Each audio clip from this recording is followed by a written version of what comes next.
Le immagini della grandine caduta ieri sera in altopiano assieme alla intensa attività elettrica, insomma fulmini dovuti a forti temporali, potrebbero essere solo l'antipasto dopo la prima rinfrescata di venerdì sera. Fino a metà giornata di domenica la Protezione Civile fa infatti sapere che sono previste varie fasi di tempo instabile e perturbato, con crescente probabilità di rovesci e temporali sparsi, diffusi e frequenti. Probabili temporali intensi con forti rovesci, grandinati, forti raffiche di vento localmente persistenti con quantitativi abbondanti e occasionalmente anche molto abbondanti, fenomeni da monitorare soprattutto a nord del Veneto.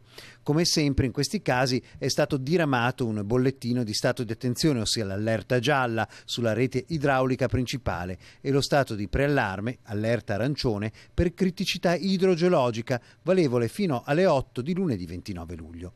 Lo stato di attenzione per criticità sulla rete idraulica principale è dichiarato in vari bacini idrografici, soprattutto attorno a Pedemontana, nel Piave Pedemontano, Alto Brenta e Bacchiglione e Alpone.